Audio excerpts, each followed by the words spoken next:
El maestro y el cuenco de té. Una historia zen sobre el ego y la verdadera sabiduría. En una aldea remota del Japón antiguo, rodeada de colinas y templos, vivía un monje zen muy respetado por su sabiduría y calma. Su nombre era Maestro Nanin. Se decía que su presencia transmitía paz, que con solo una mirada podía hacerte ver el peso que llevabas encima sin saberlo. Hasta su silencio hablaba. Un día, un profesor universitario, experto en filosofía, decidió visitar al maestro. Él enseñaba sobre religiones comparadas y estaba especialmente interesado en el pensamiento zen. Pero no venía como un alumno, venía como alguien que creía saber. Llevaba consigo libros, notas, teorías y un aire de autosuficiencia que se notaba a distancia. Al llegar al templo, el profesor saludó al maestro con respeto, aunque no sin cierta condescendencia. Maestro Nanin, he leído muchos textos sobre el Zen, he dictado conferencias en la universidad, y me gustaría saber si usted puede explicarme lo que es realmente el Zen. El maestro lo miró sin decir nada, asintió levemente con la cabeza y le ofreció té. Ambos se sentaron. Nanin tomó una tetera y comenzó a servir té en el cuenco del visitante. El cuenco comenzó a llenarse, y el maestro no se detenía. El té alcanzó el borde, se desbordó y empezó a caer sobre la mesa, luego al suelo. «Está lleno, no cabe más», exclamó el profesor, alarmado por la falta de reacción del maestro. Nanin entonces habló por primera vez. «Al igual que este cuenco, estás lleno de tus propias opiniones, ideas y conocimientos. ¿Cómo puedo mostrarte el Zen si no vacías primero tu taza?» El silencio que siguió fue largo y pesado. El profesor no supo qué decir. Por primera vez en mucho tiempo, no tenía respuestas. Esta historia zen, aparentemente simple, guarda una profundidad enorme. Nos habla del ego, de esa voz interna que siempre quiere tener razón, que cree que ya sabe todo. Vivimos buscando respuestas, pero muchas veces lo hacemos desde un lugar en el que no hay espacio para lo nuevo. Queremos crecer, pero no estamos dispuestos a desaprender. Escuchamos, pero solo para responder, no para entender. En esa búsqueda constante de tener la razón, olvidamos que la sabiduría nace del vacío, de la humildad, del silencio. Vaciar la taza es abrirse. Es reconocer que no lo sabemos todo. Que incluso lo que creemos firme, puede estar equivocado. Que para aprender de verdad, hay que dejar de lado lo que uno cree saber. En este tiempo donde la información abunda pero la comprensión escasea, esta historia nos invita a parar. A vaciar el cuenco. A escuchar con el corazón, no solo con la mente. Porque solo cuando nos vaciamos de lo viejo, lo nuevo puede entrar. Recordá, el verdadero conocimiento no es acumular, sino saber cuándo vaciar.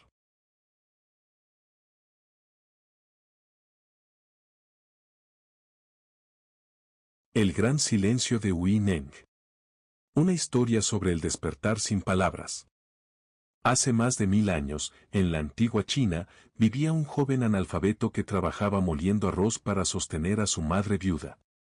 Su nombre era Hui Neng, y su vida parecía estar destinada al anonimato. Nunca había asistido a una escuela. Nunca había leído un libro. Nunca había pronunciado un discurso. Pero algo dentro de él ardía con una luz callada, una profunda intuición.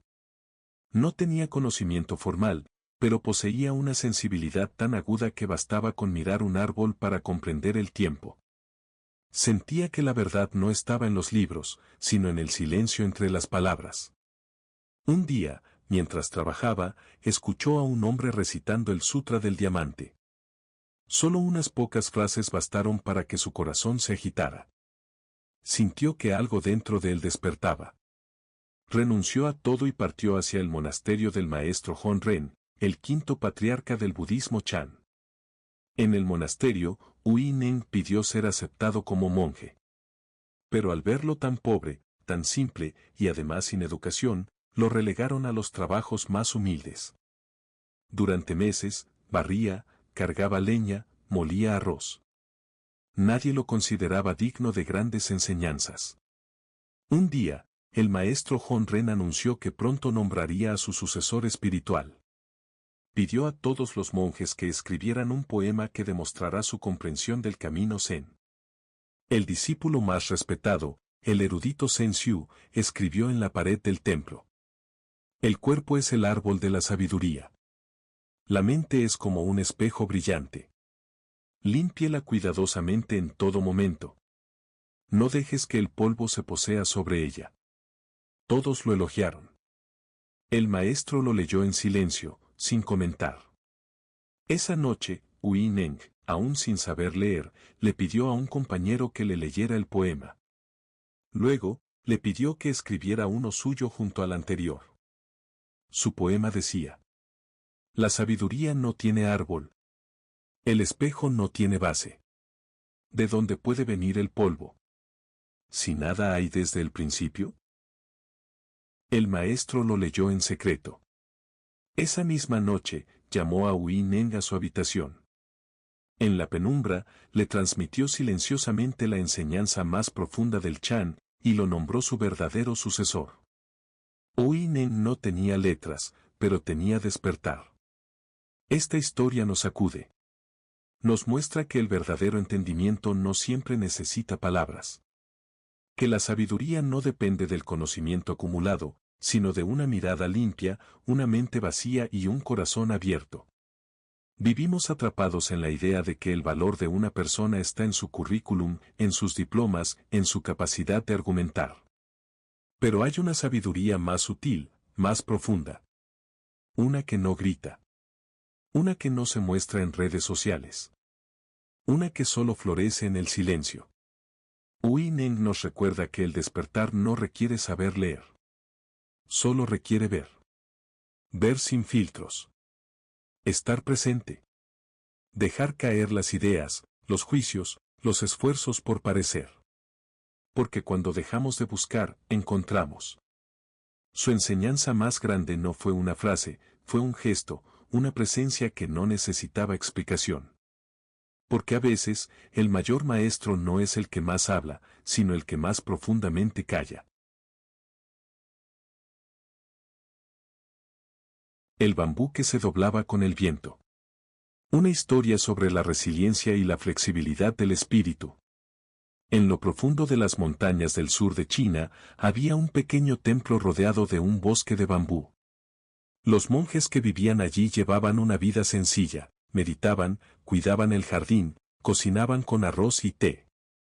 Uno de ellos, el más joven, era especialmente inquieto. Se llamaba Liang, y aunque su corazón estaba lleno de deseos nobles, su mente se turbaba fácilmente. Quería entender el camino, alcanzar la paz interior, ser sabio. Pero cualquier pequeña dificultad lo hacía frustrarse, una crítica del maestro, una comida mal cocinada, el frío en la noche. Un día, tras una fuerte tormenta que azotó el valle, Liang fue al bosque a buscar ramas para el fuego. Descubrió que muchos árboles habían caído, los más grandes, los más fuertes, estaban partidos. En cambio, el bambú seguía en pie, intacto.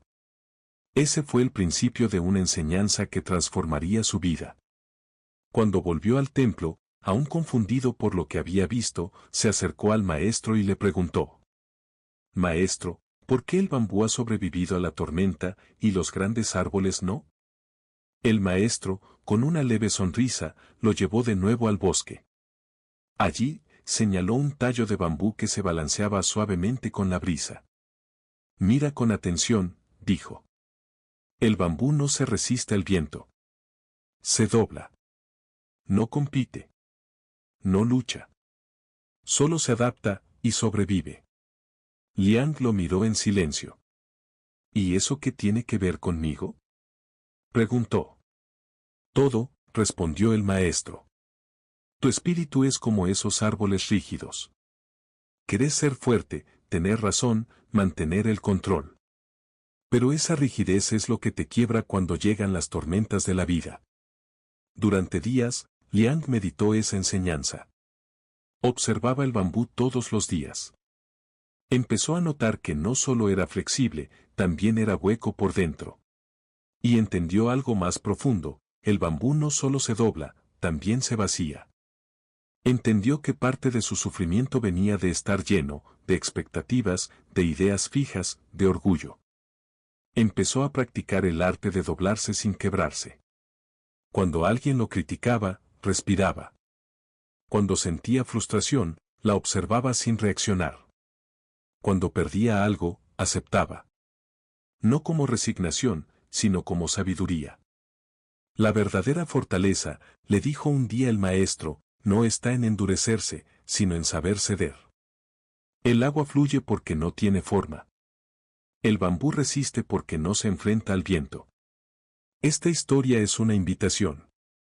En nuestra cultura muchas veces se glorifica la rigidez, ser duro, tener carácter, no mostrar debilidad. Pero a veces, eso mismo es lo que más nos lastima.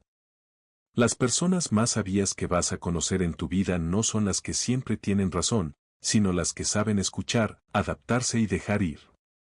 Doblarse no es rendirse. Es entender que la vida es cambio y que la resistencia nos quiebra más que las circunstancias. Si sentís que últimamente has estado resistiendo demasiado, peleando contra cosas que tal vez deberías soltar, quizás sea momento de aprender del bambú.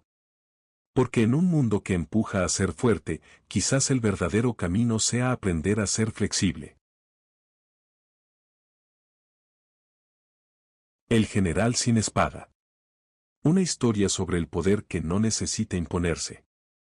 Hace mucho tiempo, en la antigua China, vivía un general llamado Sanbo. A diferencia de los demás líderes militares de su época, Sanbo no se rodeaba de lujos ni hablaba con tono autoritario. Caminaba descalzo por el campo, dormía con sus soldados, y no llevaba espada. La primera vez que fue llamado a defender una aldea de un posible ataque, los ancianos del pueblo quedaron desconcertados. ¿Cómo iba a protegerlos un general sin espada? ¿Cómo podía ser un líder alguien que no levantaba la voz? Pero lo que no sabían es que ese general había ganado más batallas con su mente que con la fuerza. El enemigo se acercaba. Un ejército de bandidos que saqueaban pueblos enteros. Todos esperaban una estrategia tradicional: murallas, emboscadas, armas. Pero Sanbo ordenó algo inesperado. En lugar de preparar trampas o fortalecer las defensas, pidió a todos los aldeanos que salieran a recibir a los invasores con flores, música y una profunda calma. Cuando los bandidos llegaron, no encontraron miedo. Encontraron armonía. Nadie corrió. Nadie gritó. Nadie empuñó una espada. Los aldeanos ofrecieron comida, agua y palabras de bienvenida. El líder de los bandidos se desconcertó. ¿Qué clase de trampa era esta? ¿Dónde estaba el ejército? ¿Por qué nadie temía? Sanbo apareció, caminando solo, sin armas, y se detuvo frente al jefe enemigo. He estudiado cada una de tus batallas, le dijo. Sé cómo piensas, cuánto dolor llevas encima. No estás aquí porque seas malvado. Estás aquí porque la vida te hirió y pensás que solo queda arrebatar. El silencio se hizo más denso que cualquier espada. Pero si alguna vez querés soltar esa carga, añadió, nosotros te esperaremos con té caliente y un lugar junto al fuego. El jefe de los bandidos no dijo nada. Dio media vuelta. Y sin una sola flecha, sin una gota de sangre, la aldea quedó a salvo. Aquel día, Sanbo demostró que el verdadero poder no está en la violencia, sino en la conciencia. Que el dominio de uno mismo puede desarmar al enemigo más temible. Porque a veces, quien grita no es fuerte, sino inseguro. Quien amenaza, lo hace por miedo. Y quien necesita imponerse, en el fondo, está pidiendo ser visto. El general sin espada era más peligroso que 100 guerreros, porque conocía el arte de la disuasión sin confrontación. Porque entendía que la guerra más difícil es la que se libra dentro de uno mismo. ¿Te diste cuenta cuántas veces reaccionamos con violencia cuando podríamos responder con sabiduría? ¿Cuántas discusiones evitaríamos si supiéramos observar antes de atacar? Porque a veces, el más sabio es quien decide no empuñar la espada. La campana de bronce. Una historia sobre el sacrificio, el ego y el verdadero propósito. En la antigua ciudad de Hangzhou, donde los templos emergen como dragones dormidos entre la neblina, se cuenta una leyenda que aún hoy resuena como un eco sagrado en el corazón de quienes la escuchan. Es la historia de una campana. Pero no una cualquiera. Una campana de bronce destinada a convertirse en la más hermosa y poderosa de todo el reino. Una que, al sonar, purificaría el alma de quien la oyera. Pero el camino hacia esa perfección no sería simple. El emperador de la dinastía ordenó construir una campana para el templo más importante de la región. Mandó a llamar al mejor maestro fundidor del reino, Lao Tse Min, un hombre de manos sabias y alma templada por el fuego. Trabajó durante años en el diseño. Mezcló metales nobles, esculpió moldes con precisión y preparó la fundición como quien prepara una ceremonia sagrada. Pero cuando llegó el momento de vaciar el bronce fundido, la campana se agrietó. No una, ni dos veces. 3 veces fracasó. El emperador, enfurecido, amenazó con quitarle la vida si no conseguía el sonido perfecto. Pero Lao Tse Min sabía que no era un defecto técnico, era algo más profundo. Algo espiritual. El bronce no estaba completo. Entonces acudió a una adivina. Ella le dijo: para que una campana cante con el alma, debe contener el sacrificio más puro, el de un corazón limpio. Solo así vibrará no por el metal, sino por el amor. Al oír esto, la hija del fundidor, una joven silenciosa llamada Mei Lin, comprendió lo que debía hacer. Sin decírselo a nadie, cuando llegó la noche de la cuarta fundición, se arrojó al bronce hirviendo. Cuando Lao Tse Min vio que su hija no estaba y entendió lo que había hecho, cayó de rodillas. Lloró con todo su ser, pero el metal se fundió a la perfección. La campana fue colgada en el templo principal. Y cuando sonó por primera vez, no fue solo un golpe de bronce. Fue un canto. Un susurro que atravesó el pecho de todos los presentes. Algunos lloraron. Otros cayeron en silencio. Porque esa campana no solo vibraba con el aire, vibraba con el alma de Mei Lin. Esta historia no es solo una leyenda. Es un espejo. Nos habla de cómo muchos proyectos, relaciones o caminos en la vida, a veces, no funcionan, no porque estén mal hechos, sino porque les falta propósito verdadero. Porque el ego, la presión externa, el miedo al fracaso, no son ingredientes sagrados. Lo que da fuerza a algo no siempre es visible. Es la intención. La entrega. El sacrificio que nace del amor, no del deber. Mei Lin no se sacrificó por ambición. Ni por reconocimiento. Lo hizo en silencio, desde un lugar puro. Y por eso su acto transformó un objeto en algo eterno. ¿Cuántas veces nos preguntamos por qué algo no suena como debería? ¿Por qué no nos llena lo que hacemos, aunque esté bien hecho? Quizá, lo que falta no es técnica. Lo que falta es alma. Hoy te invito a pensar en tus propias campanas. ¿Estás fundiendo tu vida con pasión o solo repitiendo lo que te dicen que hagas?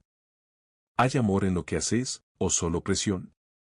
¿Te estás entregando de verdad, o estás esperando un resultado sin conexión? Porque a veces, para que algo sea eterno, alguien tiene que amar en silencio.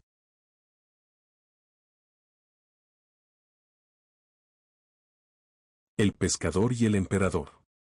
Una historia sobre la libertad, el deseo y la verdadera riqueza.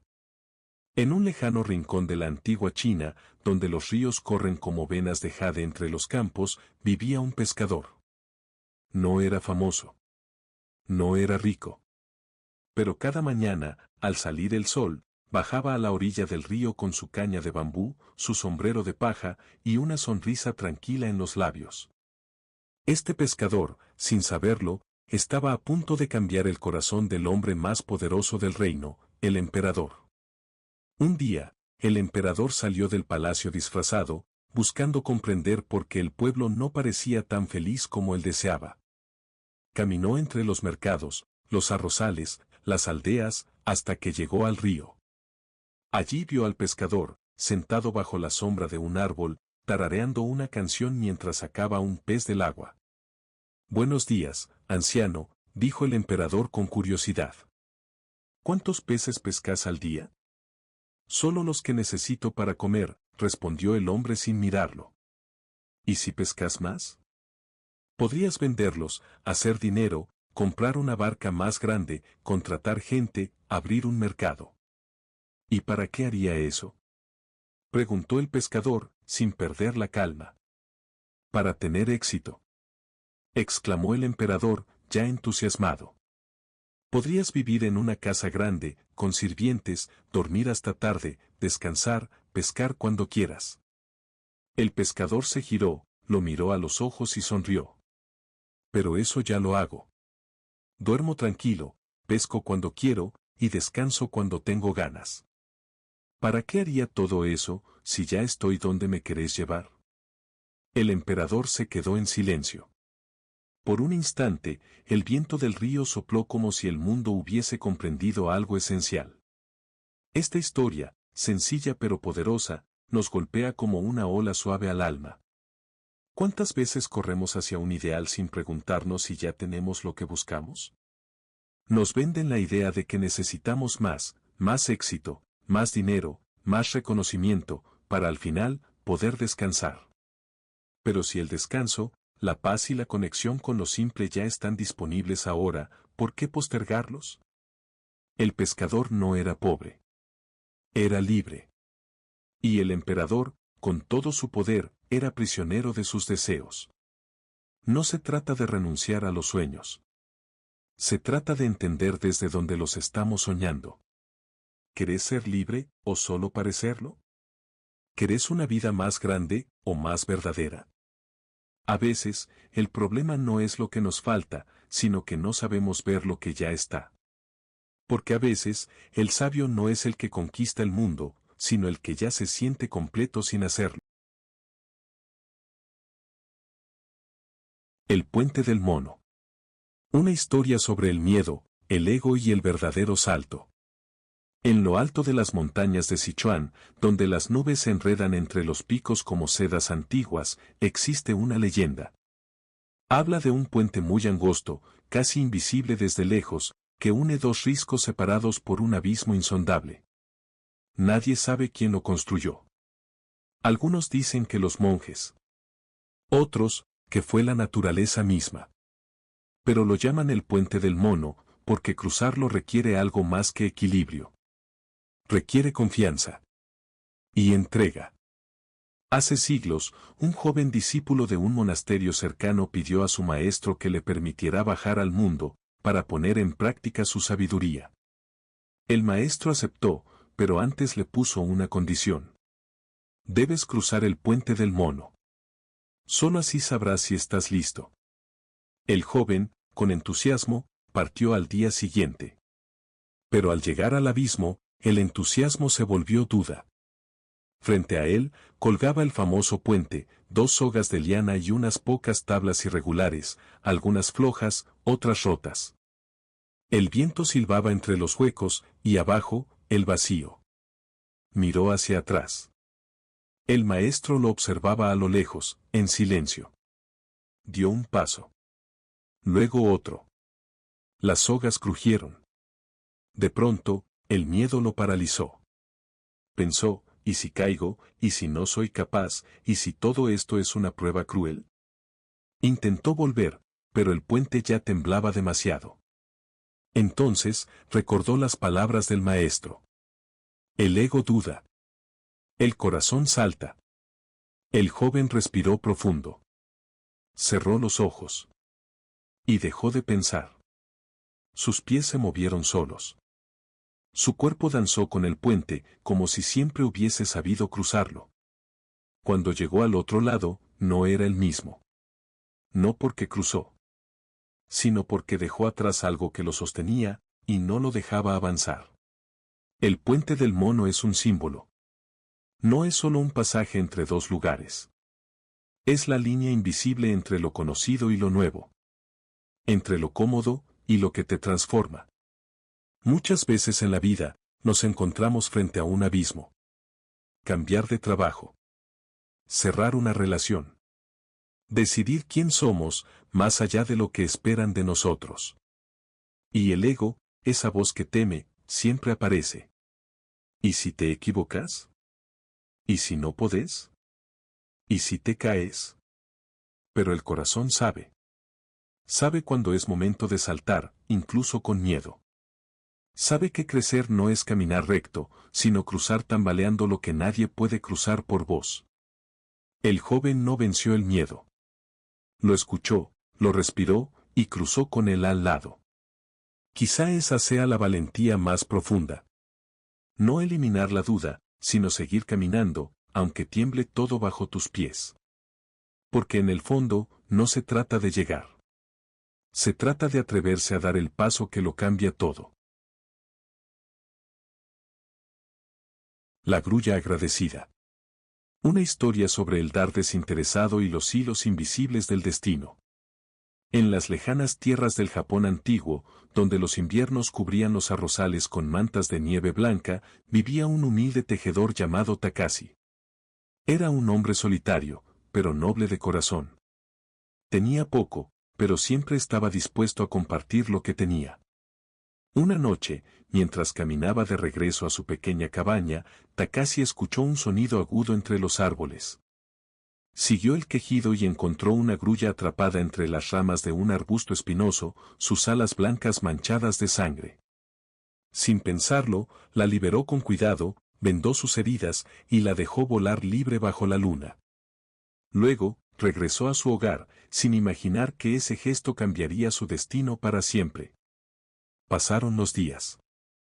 El frío azotaba la aldea, y Takashi apenas tenía con qué calentar su casa. Una noche, en medio de una nevada intensa, alguien golpeó su puerta. Era una joven desconocida, vestida con ropas finas pero empapadas. Tenía una belleza serena, y en sus ojos brillaba una gratitud silenciosa. «Me he perdido. ¿Podría quedarme esta noche?», preguntó ella con suavidad. Takashi aceptó sin dudar. La joven terminó quedándose más tiempo. Cocinaba, tejía, y poco a poco, llenó la casa de calor y compañía. Takashi, que nunca había soñado con la felicidad, comenzó a sentir algo distinto. Una calidez en el pecho que no dependía del fuego de la chimenea. Una tarde, la joven le dijo: «Puedo ayudarte a salir de la pobreza. Permíteme tejer, pero con una condición, no debes mirarme mientras trabajo». Takashi, sorprendido, aceptó. Durante 3 días y 3 noches, la joven se encerró en una habitación y al salir, le entregó una tela tan hermosa que parecía tejida por los dioses. Takashi la vendió en el mercado por una fortuna. Y así pasó una y otra vez, cada vez que necesitaban dinero, la joven tejía en secreto, y siempre con la misma advertencia: «No mires». Pero el oro empezó a enturbiar el corazón de Takashi. La curiosidad lo devoraba. ¿Cómo puede hacer telas tan perfectas? ¿Qué esconde? Hasta que un día, no pudo más. Espió por una rendija. Y lo que vio lo dejó sin aliento. En lugar de la joven, vio una grulla. La misma que había salvado. Estaba arrancándose plumas de su propio cuerpo para entrelazarlas con la seda. El dolor era evidente, pero tejía con amor. Y en ese instante, comprendió todo. La joven lo descubrió. Con lágrimas en los ojos, le dijo: «Yo era la grulla que salvaste. Vine a agradecerte. Pero al romper tu promesa, debo marcharme». Se transformó de nuevo en ave, alzó vuelo, y desapareció entre las nubes del atardecer. Takashi nunca volvió a verla. Esta historia resuena en cada alma que alguna vez recibió algo hermoso, sin entender del todo su origen. Y muchas veces, en lugar de aceptar el regalo con humildad, queremos saber, controlar, poseer. Takashi tenía poco, pero era feliz cuando su corazón era generoso.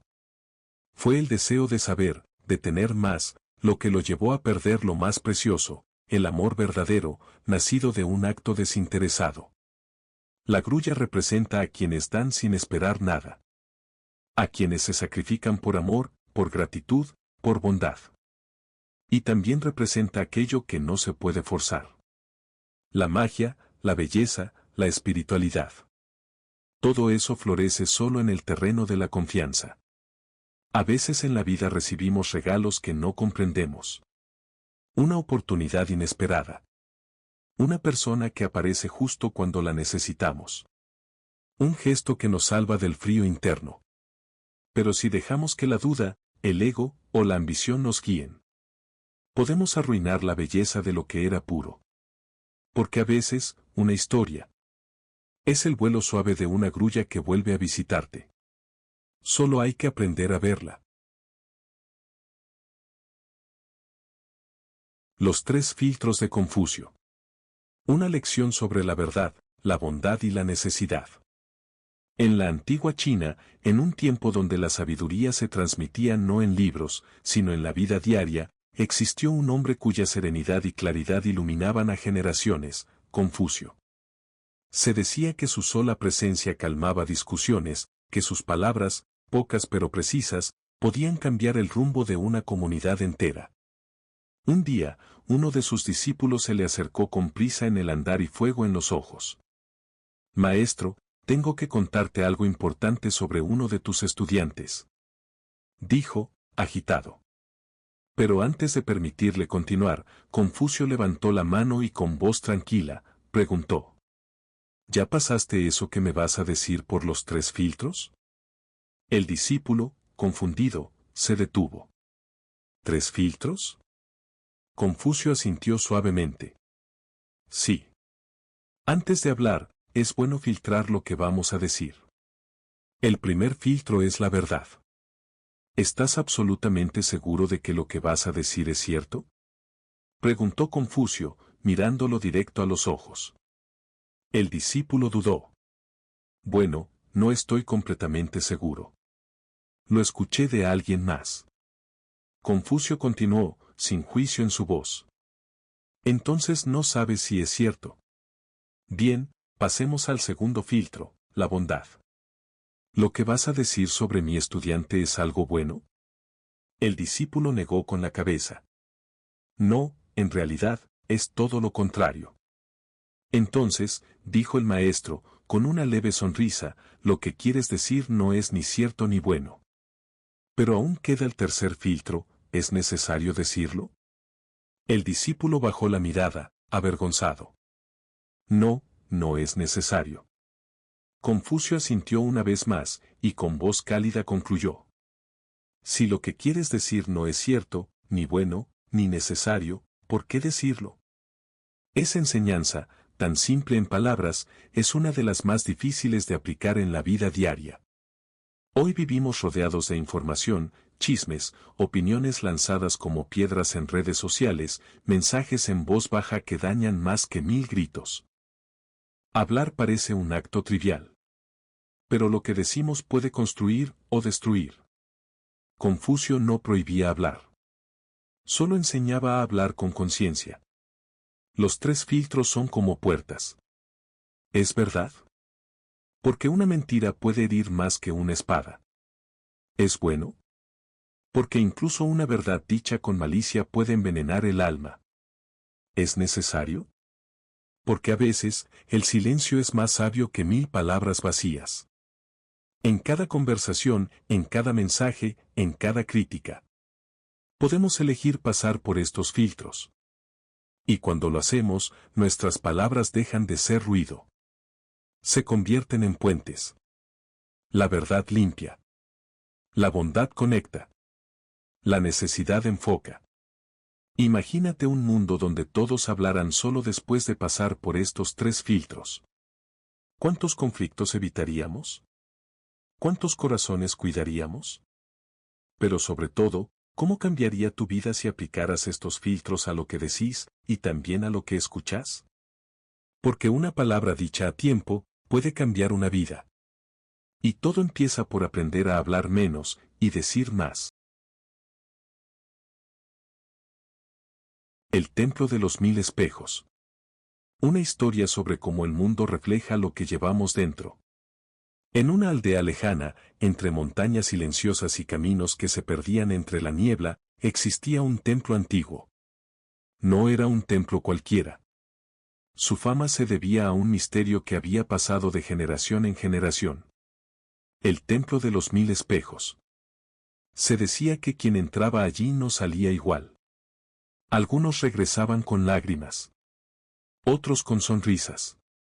Y otros con un silencio que hablaba más que 1000 palabras. Pero nadie podía explicar por qué. Un día, un joven de corazón alegre, curioso y confiado, decidió emprender el viaje para descubrirlo por sí mismo.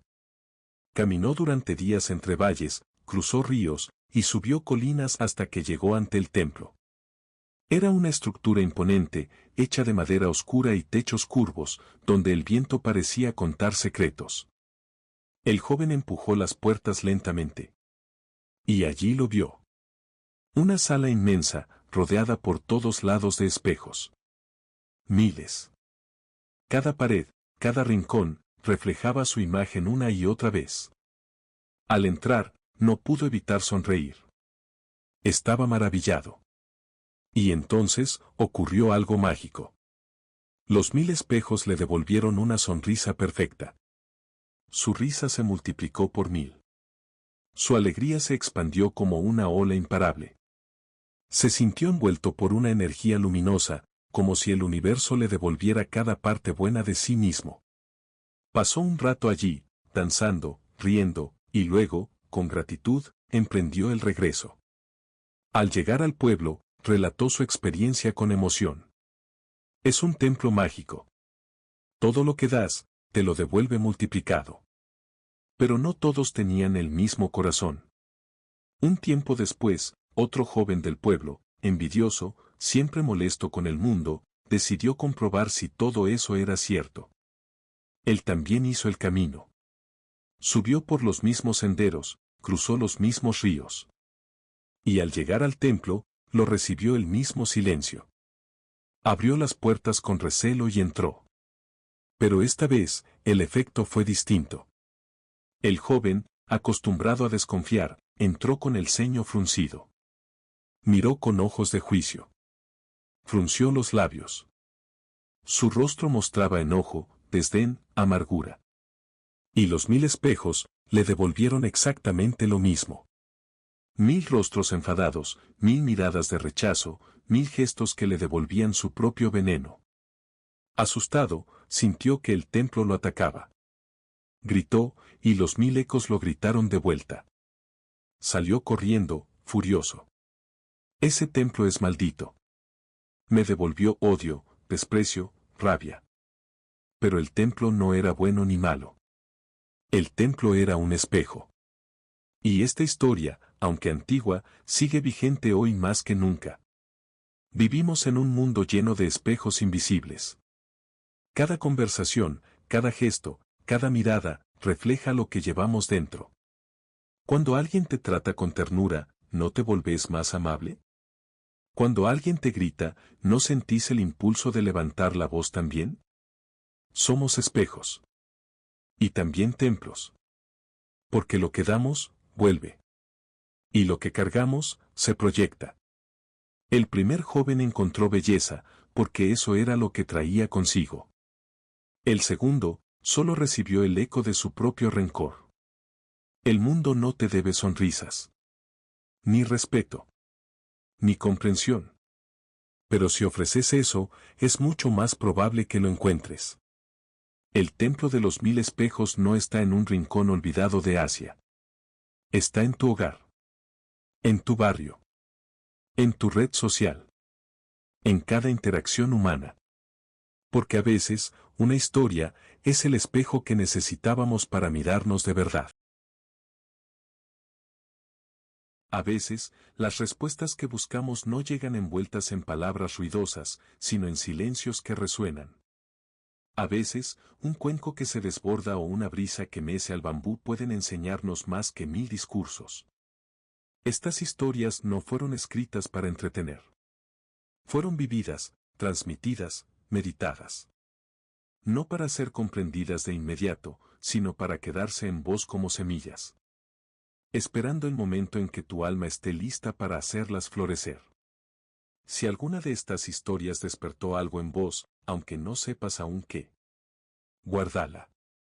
Volvé a ella cuando el ruido sea demasiado. Compartila con quien necesite una luz silenciosa. Suscríbete si querés seguir explorando este camino. Deja tu comentario si alguna historia te habló al corazón. Y si sentís que necesitas más sabiduría, escúchalas otra vez.